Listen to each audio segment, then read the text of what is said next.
Welcome to the True Detectives podcast. Are you ready for a truly wild story? Always. This one takes us deep into a case, a real battle of minds. We're talking a brilliant detective up against, well, a seriously twisted killer. Oh, yeah. And the sources we've got for you today, they lay out this, chilling game of cat and mouse. It's not just about catching a killer, is it? No, it's about cracking these elaborate, these gruesome puzzles that this killer leaves behind. The tension, the stakes, they just keep rising with each new clue. Okay, so let's get into it then. Mm-hmm. The first crime scene. It's disturbing, on multiple levels. We've got the victim, the violence is undeniable, but the scene itself, it's described as almost sterile, like weirdly ordered. And then boom, there it is, the calling card, a cryptic clue, right there, scrawled near the body. What has an eye but cannot see? I mean, wow. What goes through your mind when you see something like that at a crime scene? Honestly, what hits me first is the intentionality of it all, this stark contrast, right? The brutal act and then this pristine setting. It screams control, deliberate staging. This isn't just about ending a life, it's about sending a message. A message, yeah. And the riddle, it's not just a clue, it's a challenge, a direct challenge, almost like, hey, I'm smart, come and find me. It points to a killer who gets off on more than just the act itself. Right, and that's where Detective Quinn enters the scene. Now, her reaction, it's not just the typical shock or horror. There's this, flicker of recognition. She senses this is something different. Back at this station, she dives into the details, the maps, the victim profiles, theories flying everywhere. But the obvious answer to the riddle, a needle, she just dismisses it. Yeah. Why would a seasoned detective do that? You know, that quick dismissal of the easy answer, it tells you a lot about Quinn, her experience, her gut feeling. She's seen enough to know when something is off, when it doesn't fit the usual pattern.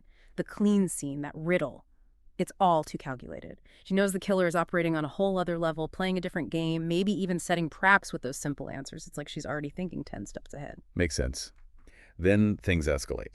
A second murder scene, even more bizarre. Neon lights, a wire sculpture, it's gruesome, and there's another body. This time the riddle is what is always coming, always present, yet always past. Again, the easy answer pops into your head. Time. But why these seemingly obvious riddles? See, that's the psychological game, isn't it? Is the killer actually testing Quinn? Or is this just a twisted display of, intellectual dominance, a way to make her feel small? The neon lights, the sculpture, it's all about theatrics, about crafting an experience, not just leaving clues. And Quinn, she's getting frustrated. It's like she can almost grasp the answers, but they're just out of reach. That's got to mess with your head, feeling like you're being toyed with. You can feel the pressure building on her. The sources talk about sleepless nights, the constant struggle to decipher these riddles. It's more than just solving a crime. It's this mental battle she's waging. Right, and that makes you wonder, what is this killer really after? Yeah, there's the murder, but the staging, the riddles. There's this huge need for control, for mental domination. Is the killing just a way to get to that, to prove they're smarter? The theatrics definitely point in that direction. And then the investigation takes a turn, a really dark, disturbing turn. The third crime scene. It's macabre, almost beyond description. The victim is encased in ice, frozen. And etched onto the ice is another riddle. What is greater than God, more evil than the devil? The poor have it, the rich need it, and if you eat it, you'll die. The answer that Quinn eventually comes to is, well, nothing. What does this tell us about the killer? This is where things shift, right? Yeah. We go from this twisted intellectual game to something much darker, much more nihilistic. Nothing. It's like saying life is meaningless.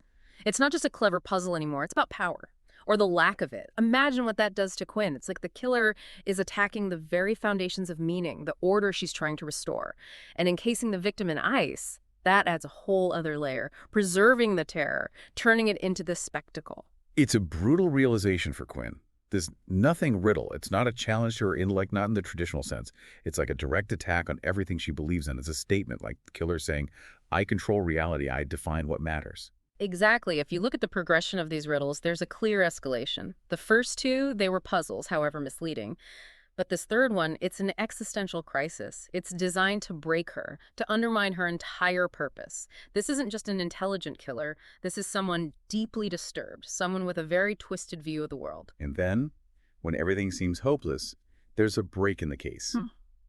An anonymous tip leads Quinn to this hidden chat room, deep in the dark web.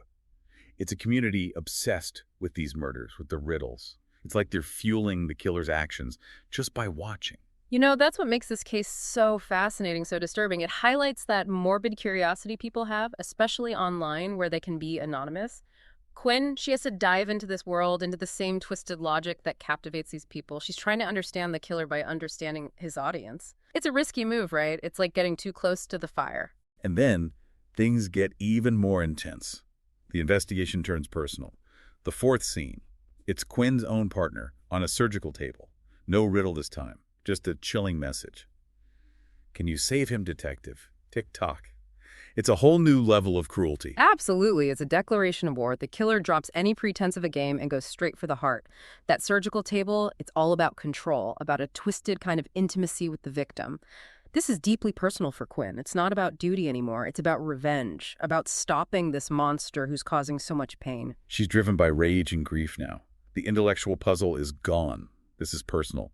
And in a move that's both brilliant and desperate, she decides to use the killer's game against him. She infiltrates that online community, those riddle-obsessed lurkers, turning them into her own army, trying to track the killer digitally. Talk about resilience. Quinn, even with this incredible loss, she still has the clarity to strategize, to use the killer's own tools against him.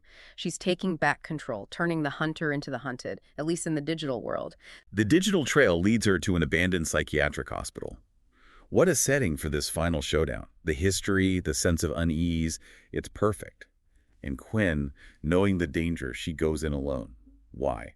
I think it's a combination of things. She's protecting her team. She knows this killer targets those close to her.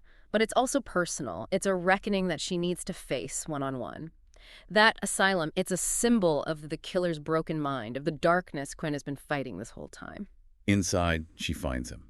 A shadowy figure, voice distorted. He gloats, describes the victim's final moments. But then, a slip-up. He murmurs a name. Dr. Ellis. It seems to be connected to the asylum.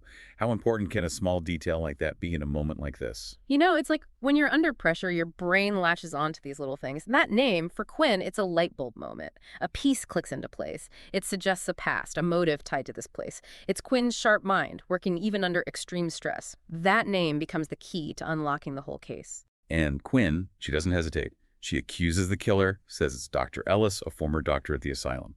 Brilliant, but unstable, expelled for doing some really unethical experiments. And the killer, he panics.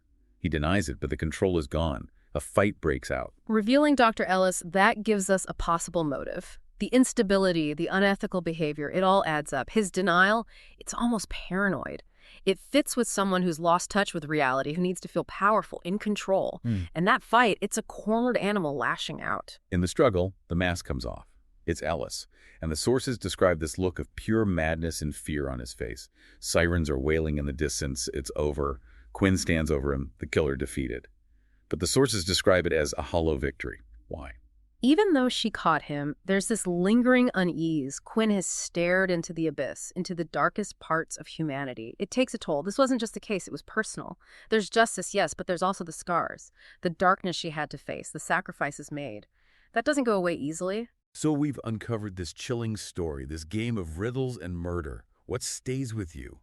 What are the big takeaways? We've seen the line between genius and madness blur, the mental and emotional cost of facing true evil. What was Dr. Ellis really after? Was it just intellectual dominance? Or was it revenge for being kicked out of the asylum? And then online community, what does that tell us about our fascination with the dark side of things? This deep dive into the riddle game, it leaves us with a lot to think about. Rate and follow the True Detectives podcast for more true crime and true detective stories.